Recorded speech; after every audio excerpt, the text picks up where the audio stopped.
you all have a newborn on the way, and you have an 18-month-old. You all paid off $104,000 in just 12 months. Wow. Amazing.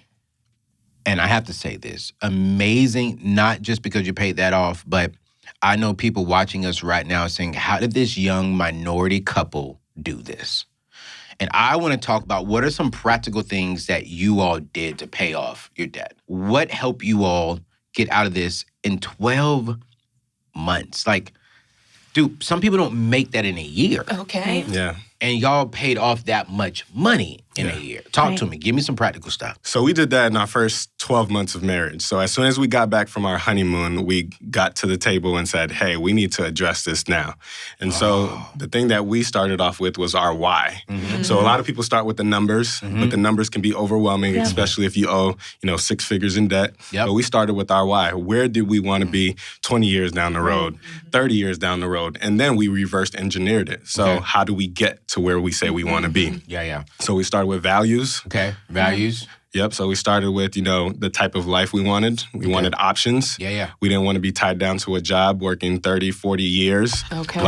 Like someone, Come on, bro. like they teach us the American dream, right? They teach us that. Get a job, get 401k, get a good credit score, and you'll be all right. That's right. And so we wanted to change the trajectory of our family. Okay. And that started with, owning back our time, essentially. Yes. And so if you owe a bunch of debt, you owe all of your energy, you owe all of your time, all of your resources to those companies. Because you can't decide one day not to go to work because you have a payment to make. Yeah. And so we just had to get ownership of our time. But that started with our why. And so we started there, and then we started budgeting. Got to know where you are. Got to know what's coming in, what you're working with. Okay. Then you can know what you need to do. Do you need to decrease expenses? Do you need to increase income? And so we did both. Wow. So we did both. Like we Why cut, budgeting? And inside your budget, what is the greatest thing you two had? I mean, let's just be real. You all just got married. That's the honeymoon season. Oh, yeah. And y'all are like, nah, bump the honeymoon season. Let's get to work. Right. I think, like, y'all been married for 3 years now. It seems like the last year, y'all been in honeymoon season. The first 2 years, like, y'all were, like, in this, we've been married for 20 years. Let's get our act together. Right. Yeah. What was the hardest thing y'all had to do during that time? What was the hardest no? The hardest no. So for me, the hardest no was I had just started working. Okay. So I was like, man, I went to school all this time. I just started working. I'm getting my paychecks. Forget paying off debt. Like, I want to spend it. Yeah, so that was the hardest part for me is, staying focused on our why. And yes, working a lot, working my regular job, picking up side hustles that we did. Wow. And putting all of that side hustle money toward our debt. So that was the really hard, mindset shift. How old were for you me. two when you all got married? I was 26. And how old were you, Leo? You were 20. No, you weren't. Yes, I was. I was turning 27 that year. Oh, okay. Maybe I was 29 then. Yeah, 29. You were 29. Yeah, 29. I mean, normally the females do know that number better than You're right. You're right. She looking at you like, are you trying to check me on the All right, so 26. Yeah. Going on 27. I was 29. 29. All right, cool. So y'all were in the 20s. Right. Yeah. Where did the mindset come from? I'm just curious about it because I'm like, when I was in my 20s, I started thinking like that only because I had a very dramatic shift in my life happen. But it doesn't sound like you all had a very dramatic shift, So why, where did the mindset come from? Were you scared of something? I think there were a few things, at least in my personal situation. So I had already been working for a few years.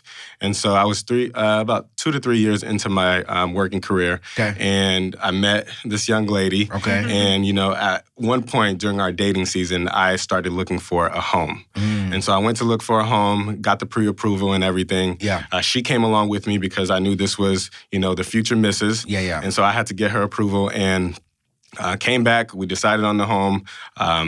Downtown Atlanta, and I got a call from the mortgage lender and said, unfortunately, we can't approve you for this loan because your student loans are in forbearance. Ooh. So I had my loans on forbearance when I started working because I was like, forget that, just like her. And I was like, okay, I want to enjoy my money, so let me put these on forbearance. Yeah. And they told me that you couldn't get a loan because that shows hardship. So how in the world are you going to pay off this mortgage if your student loans are in forbearance. So that was one of my wake-up calls right there. And so I put that house on hold and got back to the drawing board, and I started paying off on my debt individually. Okay. So that was one eye-opener. The other eye-opener for me is a conversation with my mom, and she was telling me that...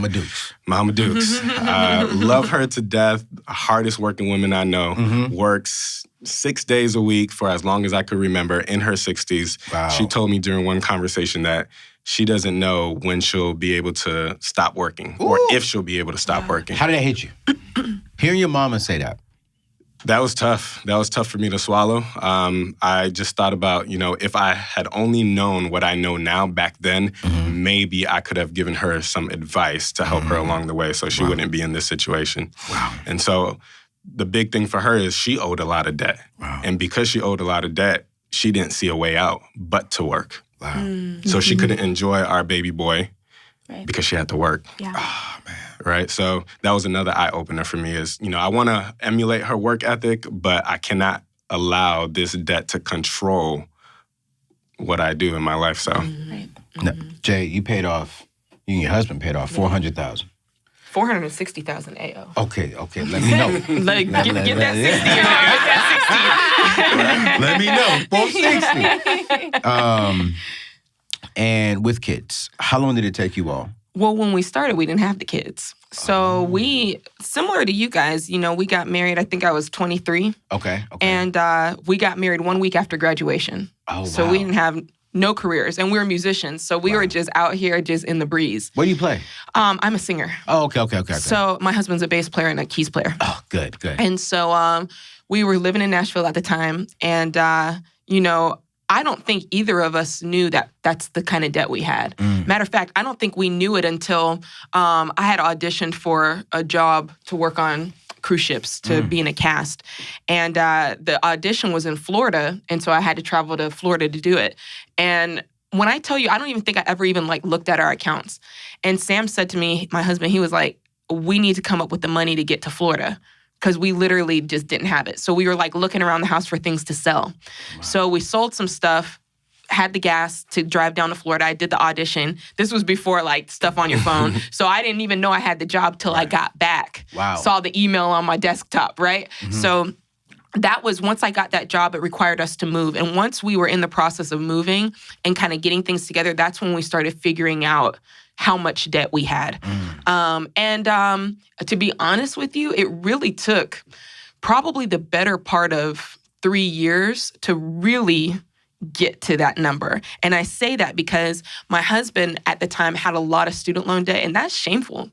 It's shameful. And when you don't know how to view it, you're looking at the website and you're remembering in your mind, okay, I remember signing the promissory note for $30,000. Right. But why does it look like $37,000 now? Not understanding interest and how it builds and how it accrues and all of that. So in the beginning, he would tell me a number, but the number that he was telling me, it was the old number, the original number. When I signed up, it was probably somewhere around 120 or 150. Right. And I'm like, but when I look at this online, why is it looking suspiciously close? A little over 200K. What's going on here? Right. And then even numbers when you go to the admissions office, okay, you're looking, okay, how much is this?